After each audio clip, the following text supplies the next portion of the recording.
So yo, and welcome back to AECharlie Bish 2, and in today's video we're going to be talking about the Champions League ties that did happen yesterday. That's Barcelona versus PSG and Leipzig versus Liverpool. And just before we jump into the video, if you could hit the subscribe button and leave a comment and leave a like, it'll be thoroughly appreciated. We are obviously trying to build a second channel. I want to see how this goes for the next week or two, and then I'll decide whether it's just to make the content on my main channel. The main channel is kind of gaming and football, but we're not going to go into that anyway. We're going to be talking about it, so let's get started. So let's start off with Liverpool versus Leipzig in a game that was kind of highly contested. The first 30 minutes was mad. It was so intense. Pressure, players pressing each other, yellow cards were going around. At one point, both Leipzig defenders, I think, got yellow cards at the same time, and I was like, what the hell happened there? But it was ultimately a very, very good tactical display of two great managers and two positive, free-flowing football with pressure. Leipzig ended up losing the game 2-0 to a more dominant Liverpool side. Now, you've got to say Liverpool have a lot more quality than Leipzig, but they are missing some defenders. That's what made the game interesting, in my opinion. Now, to be fair to Leipzig, they played really well, but the goals came from individual errors. The first goal was a terrible pass back by Sabitzer. Salah goes on and scores. And then the second goal, I can't even remember who it was, but he kind of looks like he just gets shot down. He kind of just like glides in the air and thinks he's going to touch the ball and doesn't get a touch on the ball. Mane goes through and scores, makes it 2-0. You would think that the tie is over. All Liverpool would need to do is score one more goal, and then Leipzig will need to score 4, which I don't think they're going to be capable of doing. But to be fair, Liverpool have been defensively really in trouble recently, and obviously offensively they haven't been great, so who knows? And this is Liverpool's saving grace. This is it. They ain't going to win the Premier League. They're out of the Carabao Cup. They're out of the FA Cup. The Champions League is the only trophy that's kind of savable to them. Can they do it?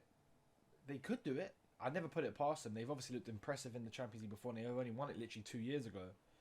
Now, I don't think they will win it. I think defensively they've got too many issues with centre-backs, and obviously they're not playing as freely and kind of like just expressive as they used to. Next, we move on to Leipzig, and obviously Nagelsmann, obviously I do like him as a manager. He's still got stuff to prove. He's still got stuff to do, and that's why I'm a bit cautious of him yet. But yet again, I think it was a good show, and it was a good display against obviously a good team like Liverpool.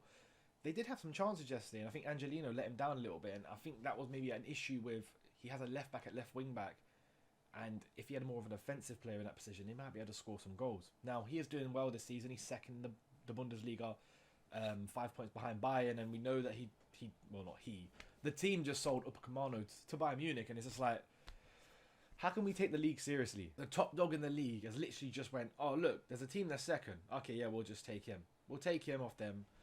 They're not going to challenge. The only way anyone's going to ever challenge Bayern is they need to build, season by season. But it never happens, because you see it with Dortmund. Yeah, I'll have Lewandowski. Yeah, I'll have Hummels.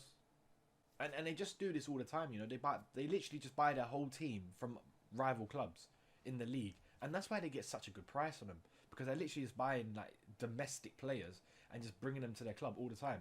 And obviously, I think everybody at this stage is accepted they're not winning the league with Bayern there, so we're just going to sell them and make as much money as possible. We know that Leipzig got to the semi-finals last year. I don't think they will be able to do it again. I think they're going to go out at this rate.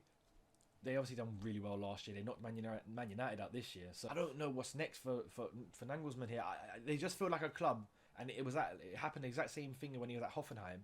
There's like levels that you can express yourself for 2-3 seasons, and you'll get to an overachieving status, and then the next season you're going to plummet down.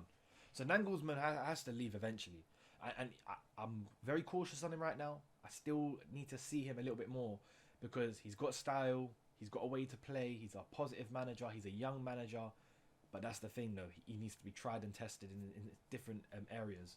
So it'll be interesting to see where he ends up next. He has talked about coming to the Premier League, and if I was a manager and Bayern just bought one of my best players, I'm off. I'm not staying. That's disrespectful in my opinion. If Nagelsmann's a winner, it's disrespectful to him. So he should use this as a springboard to get to a bigger club, bigger budget, bigger finances, better players, and that's what he should do. Next, we talk about PSG versus Barcelona. 4-1 to PSG. Kylian Mbappe bags a hat-trick, and that's what you get when you're talking about the best young talent in the world. And he's still young. He's 22 years old, but he's just the best young player in the world. Easy. Not comparable. The things that he's done, the things that he's accomplished. Now, I have a criticism of him because he's in the French league, and eventually he's going to have to leave there to prove it.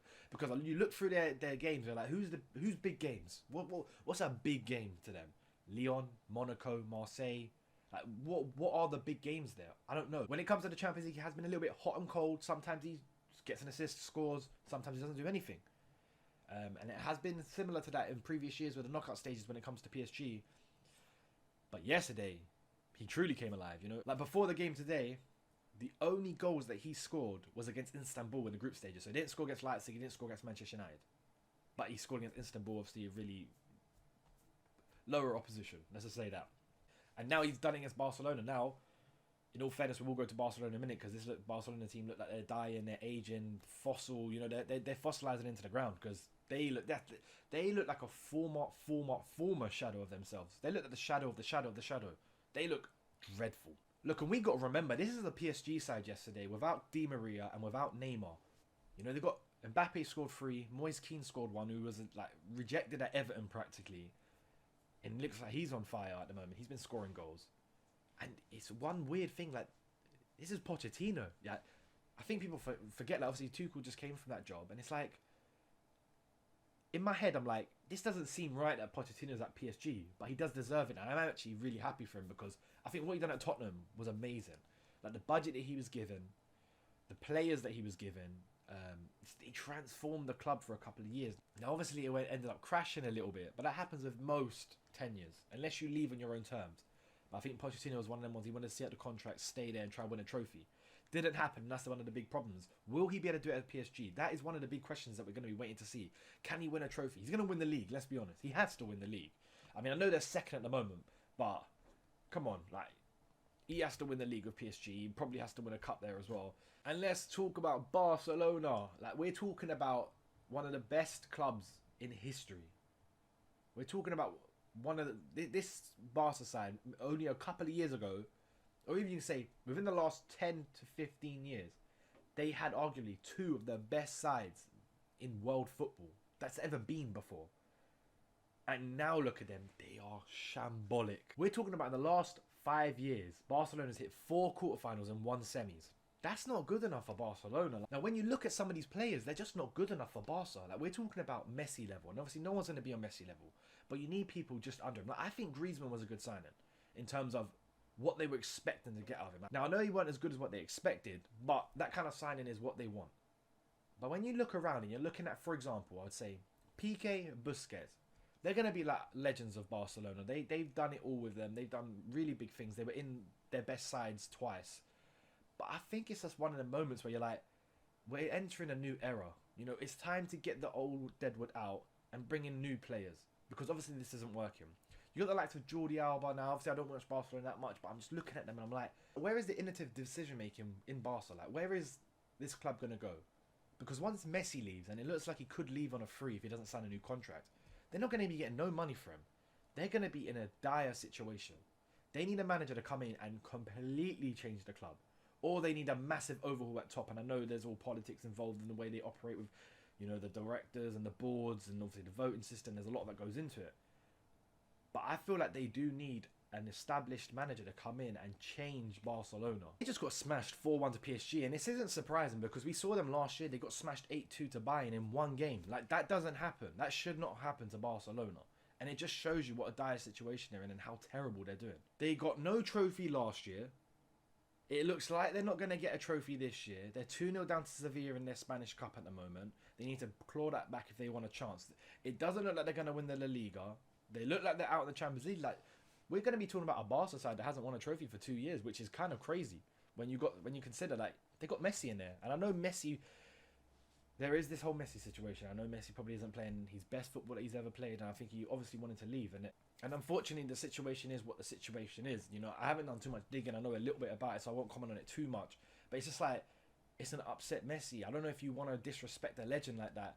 When it was his time to go, maybe you should have let him go, or at least come. Personally, if I was in that situation as the board, I would have went, look, we don't want to lose you for free, and I know you want to get a lot of money. Let's try to sell you and let us recoup some of the money, because we need to invest it for future squads. And I think Messi, ultimately, he's got enough money. He probably would have been like, yeah, fair enough, let's do it.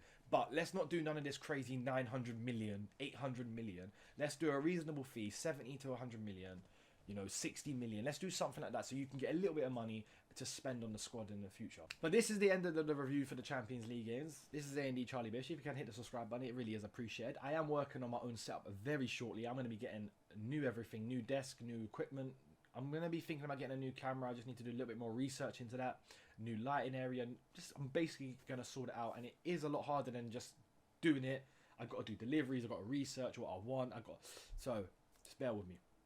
Plus, on top of that, I'm working a lot. I'm doing a lot of things. So I am busy a lot of the time. And sometimes, I'm not going to lie, when I'm trying to keep up with so much things, my brain feels like it's going to explode at times. But yeah, I do appreciate any support. And tomorrow there will be a video on the main channel, AnythingEverything. It's going to be talking about spending and finances in the Premier League and who spent what and milestones been reached. It's going to be on there. So make sure you keep an eye out for that. This is AnythingEverything. Learn, change, and entertain.